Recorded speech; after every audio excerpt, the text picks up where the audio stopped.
নমস্কাৰ, এই মুহূৰ্তত আপোনালোকৰ মাজত লৈ আহিছোঁ সন্ধিয়াৰ কেইবাটাও বিশেষ খবৰ আৰু এনেকুৱা ধৰণৰ খবৰসমূহ নিতৌ চাবৰ কাৰণে এই চেনেলটো ছাবস্ক্ৰাইব কৰি কাষত থকা বেল আইকনটো প্ৰেছ কৰাৰ লগতে ভিডিঅ'টোত এটা লাইক কৰি দিব।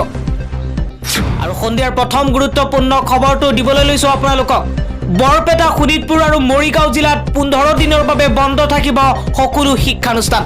বৰপেটা, শোণিতপুৰ আৰু মৰিগাঁও জিলাত 15 দিনৰ বাবে সকলো স্কুল কলেজ বন্ধ ঘোষণা কৰা হৈছে। আৰু আজি জিলা উপায়ুক্তই জাৰি কৰিছে এই নিৰ্দেশনা। কোভিড সংক্ৰমণ বৃদ্ধিৰ বাবে শিক্ষাৰ্থীৰ স্বাস্থ্যৰ প্ৰতি লক্ষ্য ৰাখি এই সিদ্ধান্ত গ্ৰহণ কৰিছে। আৰু বন্ধ থাকিব লগতে হোটেল আৰু কোচিং চেণ্টাৰসমূহো। আজিৰ পৰা সমগ্ৰ অসমত নাইট কাৰফিউ দিয়া হৈছে। অসমত নাইট কাৰফিউৰ মাজত কি খোলা থাকিব, কোনে যাত্ৰা কৰিব পাৰিব, কি সেৱা চলি থাকিব, এই সম্পৰ্কে আপোনালোকক জনাই আছোঁ। কৰোনা ভাইৰাছৰ সংক্ৰমণৰ বৃদ্ধিৰ প্ৰতি লক্ষ্য ৰাখি অসমত নৈশ খাদ্য আইন ঘোষণা কৰিলেও কিছুমান সেৱা চলি থাকিব। কিন্তু কি সেৱা চলি থাকিব আপুনি জানি লওক। আৰু ইয়াৰ ভিতৰত 1 নম্বৰত আছে চৰকাৰৰ জৰুৰীকালীন সেৱা আৰু তাৰ সৈতে জড়িত কৰ্মচাৰীসকলে চলাচল কৰি থাকিব পাৰিব। আৰক্ষী, হোমগাৰ্ড, অগ্নি নিৰ্বাপক বা বান, পানী আৰু লগতে বিদ্যুৎ, পৌৰ নিগম আদিৰ সেৱা তথা কৰ্মচাৰীসকলৰ চলাচল চলি থাকিব। অৱশ্যে সকলোৱে লগত পৰিচয় পত্ৰ ৰাখিব লাগিব।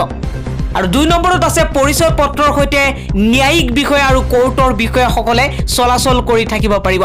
3 নম্বৰত উল্লেখ কৰিছে এই নাইট কাৰফিউত ব্যক্তিগত খণ্ডৰ মেডিকেল সেৱাৰ ডাক্তৰ, নাৰ্ছ, কৰ্মচাৰী, ফাৰ্মাচীৰ কৰ্মচাৰীসকলো ৰেহাই দিয়া হৈছে। আৰু ব্যক্তিগত খণ্ডৰ মেডিকেল সেৱাৰ ডাক্তৰ, নাৰ্ছ, কৰ্মচাৰী, ফাৰ্মাচীৰ কৰ্মচাৰী সকলোকো এই নাইট কাৰফিউত ৰেহাই দিয়া হৈছে। আৰু 4 নম্বৰত উল্লেখ কৰা হৈছে গৰ্ভৱতী মহিলা আৰু ৰোগীৰ চিকিৎসাৰ ক্ষেত্ৰত ৰেহাই থাকিব। 5 নম্বৰত টিকট দেখুৱাই বিমান বন্দৰ, ৰেল আৰু লগতে ISBTৰ যাত্ৰীয়ে যাত্ৰা কৰিব পাৰিব। নাইট কাৰফিউত 6 নম্বৰ যিটো কথা উল্লেখ কৰা হৈছে সেইটো হৈছে পৰিচয় পত্ৰ লগত ৰাখি সাংবাদিকসকলে চলাচল কৰিব পাৰিব। তেওঁলোকক কোনো অসুবিধা নকৰে। আৰু 7 নম্বৰত খাদ্য বস্তু কঢ়িওৱা বাহন চলাচল কৰি থাকিব পাৰিব। 8 নম্বৰত উল্লেখ কৰিছে বেংক, ইঞ্চুৰেঞ্চ, ATM সেৱাৰ সৈতে জড়িতসকল যাব পাৰিব। 9 নম্বৰত কৈছে ইণ্টাৰনেট, কেবল আৰু লগতে টেলিকমিউনিকেশ্যন ITৰ সেৱা চলি থাকিব। আৰু 10 নম্বৰত উল্লেখ কৰিছে ই-কমাৰ্চৰ জৰিয়তে খাদ্য, ঔষধ, চিকিৎসাৰ সামগ্ৰীৰ ডেলিভাৰী চলি থাকিব। আৰু 11 নম্বৰত উল্লেখ কৰিছে petrol pump, gas cylinder, petroleum গেছৰ সেৱা চলিব পাৰিব। 12 নম্বৰত উল্লেখ কৰিছে উৎপাদন ক্ষেত্ৰ, শীতকালীন আৰু লগতে শীতলীকৰণ ভঁৰাল, প্ৰাইভেট চিকিউৰিটি সেৱা চলিব পাৰিব। আৰু 13 নম্বৰত কোভিড ভেকচিন ল'বলৈ যাব পাৰিব। 14 নম্বৰ শেষৰটোত উল্লেখ কৰিছে খাদ্য বস্তু, ফল মূল, পাচলি, মাছ, মাংস, গাখীৰৰ ব্যৱসায়ৰ সৈতে জড়িতসকলে চলাচল কৰিব পাৰিব নিঃসন্দেহে। যিসকলে কৰোনাক সাধাৰণ ৰোগ বুলি ভাবে তেওঁলোকৰ বাবে এটা সাৱধান বাণী। কোভিডৰ মৃত্যুৰ কিৰিলি ভূতনাথ, উলুবাৰীত নিতৌ 6ৰ পৰা 7জনকৈ লোকক কৰা হৈছে দাফন। কোভিডৰ দ্বিতীয় ঢৌৱে যেন মৃত্যুৰ যজ্ঞ চলাবলৈহে আহিছে। ৰাজ্যৰ ভিন্ন প্ৰান্তৰ লগতে গুৱাহাটীতো নিতৌ বহু লোকে হেৰুৱাইছে প্ৰাণ। আপোনালোকে কৰোনাক সাধাৰণ বুলি নাভাবিব। ভূতনাথত আজি 27 এপ্ৰিল তাৰিখে বিয়লি বেলালৈকে 2জন কোভিড আক্ৰান্ত লোকৰ অন্ত্যেষ্টিক্ৰিয়া কৰা হৈছে। আৰু তেনেধৰণে 23 তাৰিখে প্ৰায় 5ৰ পৰা 6জনৰ অন্ত্যেষ্টিক্ৰিয়া হৈছিল। আৰু 24 তাৰিখে 8জনৰ অন্ত্যেষ্টিক্ৰিয়া সমাপন হৈছিল। আপুনি চিন্তা কৰক কোভিড কিমান ভয়ংকৰ। আপুনি সাধাৰণভাৱে এই ৰোগী বা এই যি বেমাৰ ইয়াক আপুনি নল'ব। নহ'লে হয়তো দিল্লীত আজি যেনেধৰণে লকডাউনৰ সন্মুখীন হৈছে তাতকৈ ভয়ংকৰ পৰিণতি আমাৰ এইখন ৰাজ্যত হ'ব পাৰে। কিন্তু ইয়াৰ পূৰ্বে আমি সাৱধানতা অৱলম্বন কৰিব লাগিব।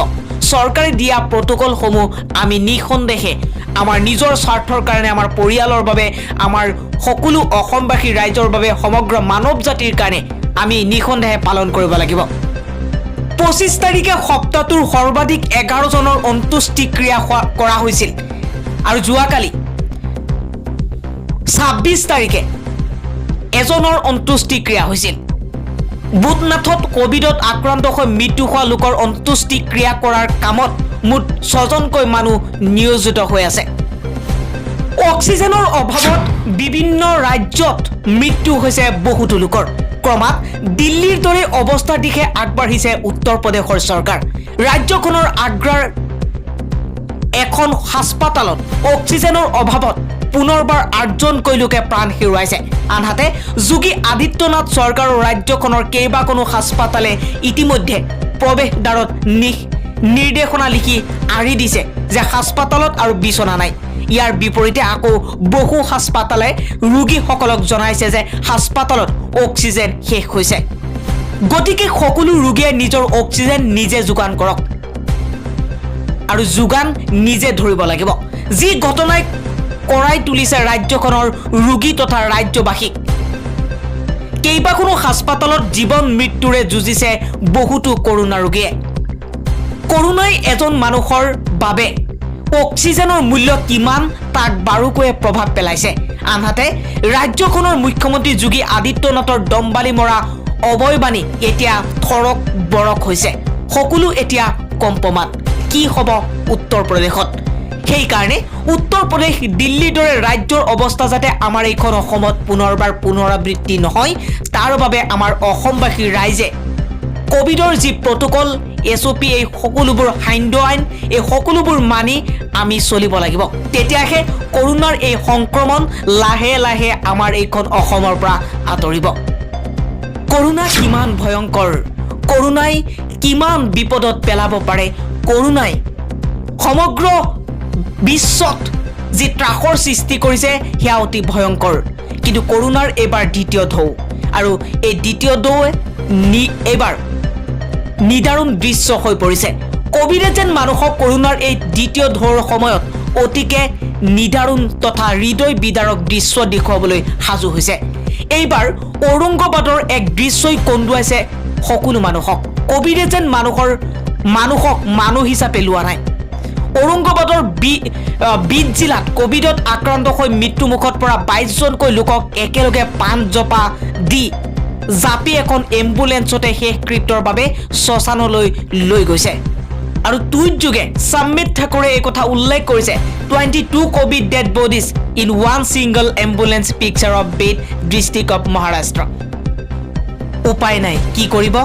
এনেধৰণেই কৰোনা ৰোগীক শ্মশানলৈ লৈ গৈছে এখন এম্বুলেন্সত। আৰু ইয়াৰ পৰাই আমাৰ অসমৰ সকলোৱে শিক্ষা লোৱা উচিত কৰোনা কিমান ভয়ংকৰ। আৰু কৰোনাৰ বাবে আজি সমগ্ৰ বিশ্ব ত্ৰাসিত হৈ পৰিছে, সমগ্ৰ বিশ্বই আজি ভয় খাইছে। গতিকে নীতি নিয়ম পালনটো কৰিবই লাগিব।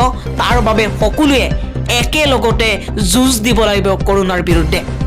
আৰু এই মুহূৰ্তৰ এটা ডাঙৰ খবৰ দিবলৈ লৈছোঁ। গুৱাহাটী বিশ্ববিদ্যালয়ে এইবাৰ স্নাতক আৰু স্নাতকোত্তৰ পৰীক্ষাসমূহ স্থগিত কৰিছে। আৰু অসমৰ সাম্প্ৰতিক COVID-19 পৰিস্থিতিৰ প্ৰতি লক্ষ্য ৰাখি গুৱাহাটী বিশ্ববিদ্যালয়ৰ পাঠদান আৰু পৰীক্ষাসমূহ সুচাৰুৰূপে চলাই নিয়াৰ সম্ভাৱনীয়তাসমূহ বিচাৰি উলিয়াবলৈ বিশ্ববিদ্যালয়ৰ কৰ্তৃপক্ষই এখন জৰুৰী সভা অনুষ্ঠিত কৰি কেতবোৰ গুৰুত্বপূৰ্ণ সিদ্ধান্ত গ্ৰহণ কৰিছে। সংবাদ মাধ্যমলৈ প্ৰেৰণ কৰা এক প্ৰেছ বিজ্ঞপ্তিৰ যোগে এই কথা প্ৰকাশ কৰিছে শিক্ষানুষ্ঠানখনৰ কৰ্তৃপক্ষই। শিক্ষাৰ্থীৰ শাৰীৰিক আৰু মানসিক স্বাস্থ্যৰ প্ৰতি লক্ষ্য ৰখাৰ লগতে তেওঁলোকৰ শৈক্ষিক বৰ্ষ বাধাগ্ৰস্ত নোহোৱাৰ প্ৰতি লক্ষ্য ৰাখি অসমৰ বৰ্তমান COVID-19 পৰিস্থিতিৰ পৰিপ্ৰেক্ষিতত গুৱাহাটী বিশ্ববিদ্যালয়ৰ স্নাতক আৰু স্নাতকোত্তৰ পৰ্যায়ৰ অনুষ্ঠিত হ'বলগীয়া সকলো পৰীক্ষা সাময়িকভাৱে স্থগিত কৰাৰ সিদ্ধান্ত গ্ৰহণ কৰিছে। আৰু ইয়াৰ লগতে বিশ্ববিদ্যালয়ৰ অধীনৰ ছাত্ৰ ছাত্ৰীসকলৰ প্ৰায় 2.5 লাখ ইণ্টাৰনেট সংযোগ ব্যৱস্থাৰ অভাৱ তথা অন্যান্য বৈদ্যুতিন মাধ্যমৰ সা সঁজুলি যেনেকৈ লেপটপ স্মাৰ্টফোন ইত্যাদিৰ সীমাবদ্ধতাৰ প্ৰতি লক্ষ্য ৰাখি ৰাজ্যখনলৈ স্বাভাৱিক অৱস্থা ঘূৰি অহাৰ পিছত 20 দিনীয়া আগতীয়া জাননীৰ ভিত্তিত স্থগিত ৰখা পৰীক্ষাসমূহ অফলাইন পদ্ধতিৰে অনুষ্ঠিত কৰাৰ সিদ্ধান্ত গ্ৰহণ কৰিছে। আৰু ছাত্ৰ ছাত্ৰীৰ শিক্ষাবৰ্ষৰ ক্ষতি সাধন নোহোৱা কৰিবৰ বাবে স্নাতক আৰু স্নাতকোত্তৰ পৰ্যায়ৰ শ্ৰেণীসমূহ কোভিডকালীন পৰিস্থিতিত 2021 বৰ্ষৰ মে মাহৰ প্ৰথম সপ্তাহৰ পৰা পৰিস্থিতিৰ সুবিধা অনুসৰি অনলাইন অথবা অফলাইন পদ্ধতিৰে আগুৱাই নিবলৈ সিদ্ধান্ত গ্ৰহণ কৰা বুলি প্ৰকাশ কৰিছে বিশ্ববিদ্যালয়খনৰ কৰ্তৃপক্ষই। যদি অনাকাংক্ষিতভাৱে কোভিড পৰিস্থিতিক অধিক অৱনতি ঘটে বা এই পৰিস্থিতি অধিক দীঘলীয়া হয় তেনেহ'লে এনে অৱস্থাত এই সভাই সিদ্ধান্তসমূহ পুনৰ পৰ্যালোচনা কৰি যথাবিহিত সিদ্ধান্ত গ্ৰহণ কৰিব বুলিও উল্লেখ কৰা হৈছে বিজ্ঞপ্তিখনত।